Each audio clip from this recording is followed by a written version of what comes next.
अस्सलाम वालेकुम मतीउल्ला जान MJ TV। Supreme court of Pakistan में मखसूस नशस्तों के हवाले से जो सुप्रीम कोर्ट का अपना फ़ैसला था उसके ख़िलाफ़ इलेक्शन कमीशन और दीगर जमातों की जो नज़रसानी की अपीलें हैं, आज उनकी समाअत हुई। आज आइनी बेंच जिसकी सरबराही जस्टिस अमीनुद्दीन ख़ान कर रहे थे, उनके सामने बतौर एक रिस्पॉन्डेंट सुन्नी इत्तेहाद कौंसिल के वकील एडवोकेट फैसल सिद्दीकी पेश हुए और उन्होंने आते ही ये ऐलान किया कि उनको इस आइनी बेंच की तश्कील पर एतराज़ है। यानी कि अदालत पहले उनके आइनी बेंच की तश्कील के एतराज़ात का फ़ैसला करे और फिर उसके बाद दीगर मामलात की तरफ जाए। जिस पर जस्टिस अमीनुद्दीन ख़ान ने कहा कि आपको जो एतराज़ात हैं आप वो उन पे दलाइल दें और हम इन पे फ़ैसला कर देते हैं। एडवोकेट फैसल सिद्दीकी ने कहा कि वो अगली तारीख से पहले बाकायदा तहरीरी तौर पे इस आइनी बेंच की तश्कील के हवाले से एतराज़ात पर मुश्तमिल एक दरख्वास्त जमा कराना चाहते हैं। इस पे एडवोकेट अमीनुद्दीन ख़ान ने कहा कि आपने जो एतराज़ात करने हैं वो कर लें, अगर आप आज नहीं कर सकते तो हम ये केस कल तक मुलतवी कर देते हैं। जिस पे एडवोकेट फैसल सिद्दीकी ने कहा कि नहीं, उनको कम से कम 2 दिन चाहिए, यानी आज बुध, जुमरात और जुमा, उसके बाद फिर हफ्ता इतवार वैसे हेयरिंग नहीं होती। तो फिर बहरहाल एडवोकेट फैसल सिद्दीकी ने खुद ही कह दिया कि पीर तक ये मामला जो है उनको मौका दिया जाए कि पीर तक वो इस बेंच पे एतराज़ात जमा करा दें। बज़ाहिर जो आइनी बेंच है वो उस ये ख्वाहिश नज़र आ रही है उस आइनी बेंच में कि इस मखसूस नशस्तों के हवाले से जो सुप्रीम कोर्ट का फ़ैसला है, जो अभी फील्ड में है और अभी तक उसको आइनी बेंच ने मुअत्तल भी नहीं किया और अभी तक उस पर अमल दरामद भी नहीं हुआ, उस फ़ैसले के को जल्द अज जल्द उस पर नज़रसानी का फ़ैसला दे दिया जाए। मगर लगता यह है कि जो सुन्नी इत्तेहाद कौंसिल हैं, जो कि फ़ैसले से खुश हैं सुप्रीम कोर्ट के, वो नहीं चाहते कि ये फ़ैसला सुप्रीम कोर्ट वापस ले। उनको इतनी जल्दी नहीं बज़ाहिर जितनी आइनी बेंच को जल्दी है। तहम मामला उस वक्त थोड़ा उसमें पेशरफ्त हुई जब जस्टिस जमाल खान मंदोखेल की तरफ से ये कहा गया कि हम आइनी बेंच हैं, हम हर एक को मुनासिब वक्त देंगे दलाइल सुनने का, और बतौर एक आइनी बेंच हमें कोई जल्दी नहीं होनी चाहिए। जिसके बाद अब ये मामला पीर तक चला गया है और इस तमाम समाअत के दौरान एडवोकेट फैसल सिद्दीकी ने जब एक मौके पे कहा कि इतनी जल्दी क्या है, ये कोई कत्ल का केस तो नहीं है या कि जिसमें जल्द अज जल्द इंसाफ होना चाहिए, तो जिस पे जस्टिस अमीनुद्दीन ख़ान ने कहा कि आप सियासी बातें मत करें, यहाँ पे कानूनी बातें करें। और एडवोकेट फैसल सिद्दीकी ने कहा कि यह सियासी बात नहीं है, ये बड़ा एक जेन्युइन इशू है, मुझे मौका दिया जाए बेंच के ऊपर एतराज़ात जमा कराने का। तो जिसके बाद अब मामला पीर तक चला गया है और अब पीर को क्या होगा, लगता ये है कि पीर को एतराज़ात होंगे आइनी बेंच के ऊपर, उस पर एडवोकेट फैसल सिद्दीकी दलाइल देंगे और जो भी दरख्वास्त एतराज़ात की फ़ाइल की गई है उसके ऊपर दूसरे फ़रीक़ैन को नोटिस भी दिए जाएंगे। अब दूसरे फ़रीक़ैन कौन हैं जिनके ख़िलाफ़ सुप्रीम कोर्ट का फ़ैसला हुआ है मखसूस नशस्तों का? वो हैं नून लीग है, पीपल्स पार्टी है और इलेक्शन कमीशन ऑफ पाकिस्तान। अगर ये तीनों जमातें पीर के दिन जो नोटिस का जो रिक्वायरमेंट है उसको वेव कर देते हैं और कहते हैं कि हमें नोटिस मिल गया है और हम इसी वक्त इनके एतराज़ात सुन के इसी वक्त इन पर दलाइल देना चाहेंगे, तो फिर पीर के दिन कम से कम बेंच की तश्कील के हवाले से मामला जो है वो तय हो जाएगा कि आया एडवोकेट फैसल सिद्दीकी के जो एतराज़ात हैं वो कबूल होते हैं, मंजूर होते हैं या नहीं।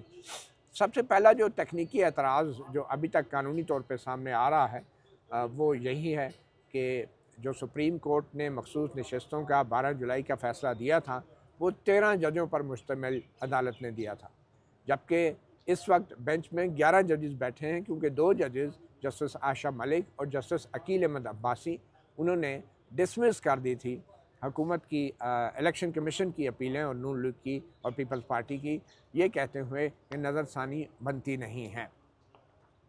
तो उन दोनों जजेस जस्टिस आयशा और जस्टिस अकील अहमद अब्बासी को सुप्रीम कोर्ट के आइनी बेंच से हटाया गया, क्योंकि वो अपना माइंड दे चुके थे और इसके ऊपर भी अभी बहस होनी है कि क्या उन 2 जजेस जो कि अपना माइंड दे चुके थे उनको बेंच से हटाना चाहिए था या नहीं, ताहम इसकी वजाहत जस्टिस अमीनुद्दीन खान ने ज़रूर की है कि वो बेंच पे तो नहीं बैठेंगे, मगर जो फ़ैसला आएगा आखिर में उसमें उनकी राय भी शामिल होगी। यानी कि अगर उन्होंने वो ख़ारिज कर दी थी सुन्नी इत्तेहाद कौंसिल की दरख्वास्तें, तो फिर अगर बाद में जो भी फ़ैसला आएगा तो वो 13 जजेस का फ़ैसला होगा, 11 जजेस का नहीं, और उन 2 की राय भी उस फैसले का हिस्सा होगी।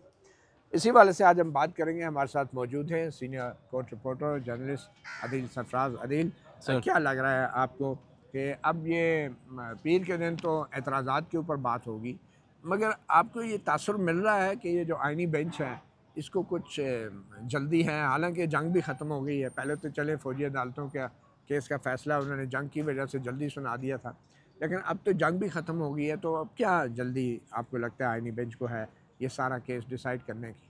बज़ाहिर तो सर यही लग रहा है कि बेंच को काफ़ी ज़्यादा जल्दी है। और आज भी आपने अंदाज़ा लगाया होगा जस्टिस अमीनुद्दीन खान साहब की वो तुर्की ब तुर्की मैं कहूँगा जवाब जो फैसल सिद्दीकी साहब, अमूमन ऐसा होता है जजेस साहिबान के सामने जब एतराज़ रखा जाता है तो ये एक फ़ॉर्मेलिटी होती है और तमाम जजेस साहिबान ही उस दरख्वास्त पर फिर नोटिस कर देते हैं और कह देते हैं कि आप दरख्वास्त दायर कर दें अगर दरख्वास्त दायर नहीं हुई तो। यहाँ पर वक्त मांगा गया और बड़ी एक जेन्युइन, जैसा कि फैसल सिद्दीकी साहब ने कहा कि मेरा जो आर्गूमेंट है बड़ा रीज़नेबल है।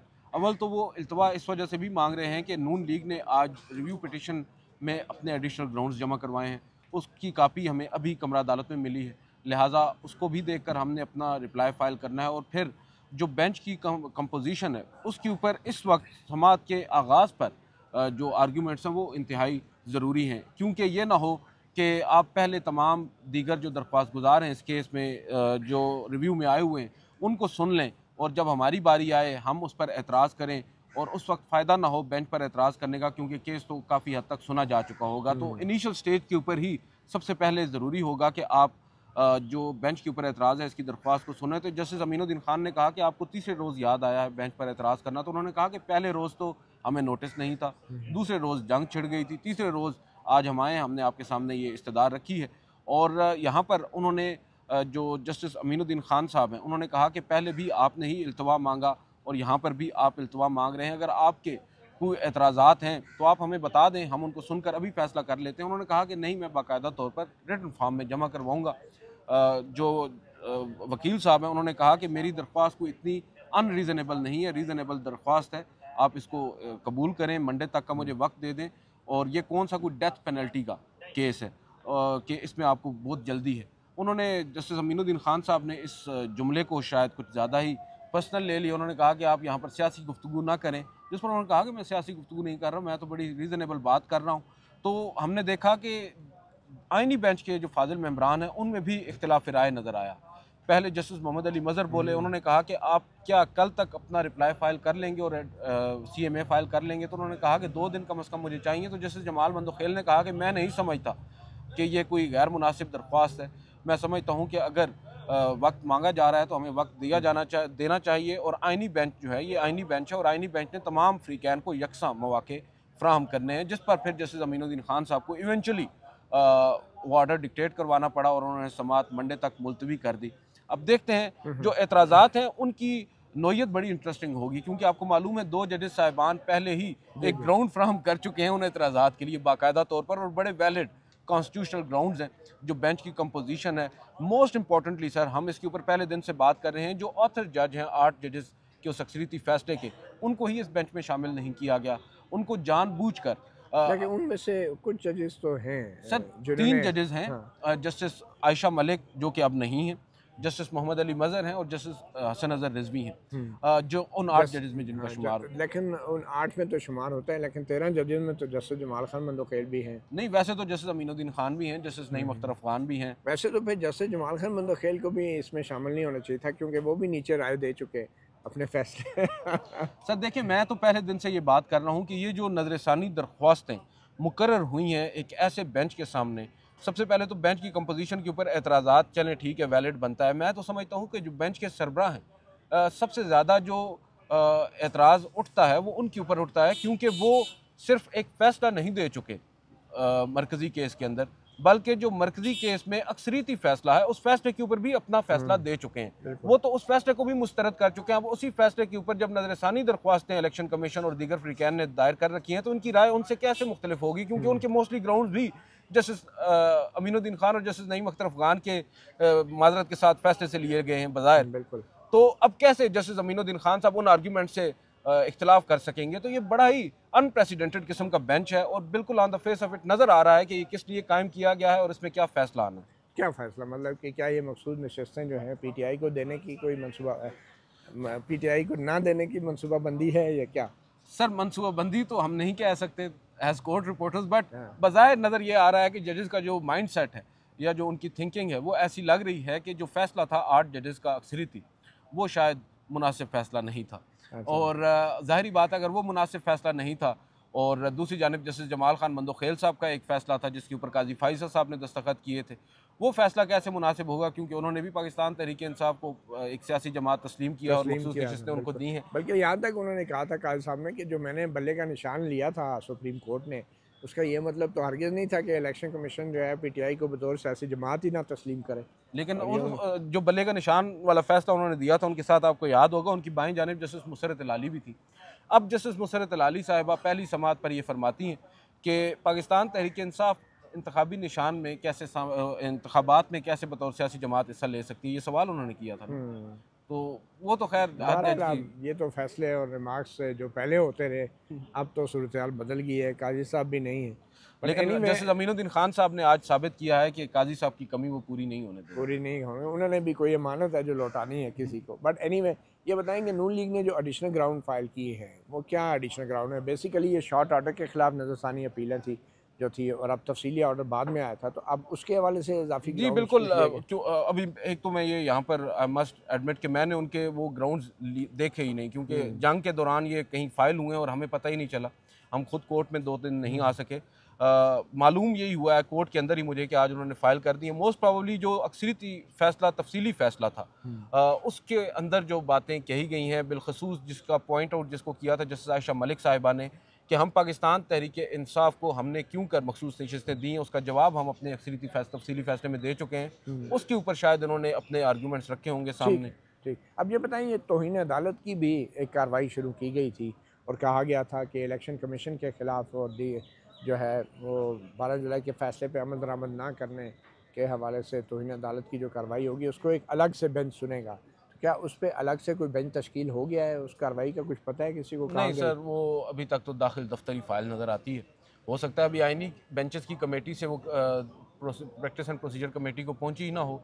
गो कि जस्टिस अमीनुद्दीन खान दोनों कमेटियों का हिस्सा है। जहाँ तक ताल्लुक़ है बेंच की तश्कील का, वो अभी बज़ाहिर नज़र नहीं आ रहा इतना जल्दी कायम होता हुआ। ओवरऑल हम देख रहे हैं कि जो कंटेम्प्ट की पिटीशंस हैं उनको अब रेगुलर बेंचेस को भेजा जा रहा है, ये एक अच्छी बात है। और आइनी बेंच ने ख़ुद ये इनिशिएटिव लिया है। इससे कबल आपको मालूम है इमरान खान साहब के ख़िलाफ़ 25 मई की एक तौहीन अदालत की दरख्वास्त थी जो आइनी बेंच के सामने ही मुकर्रर थी, बल्कि जस्टिस जमाल खान मंदोखेल ने वहाँ पर यह बात कही कि ये भी रेगुलर बेंच को जानी चाहिए।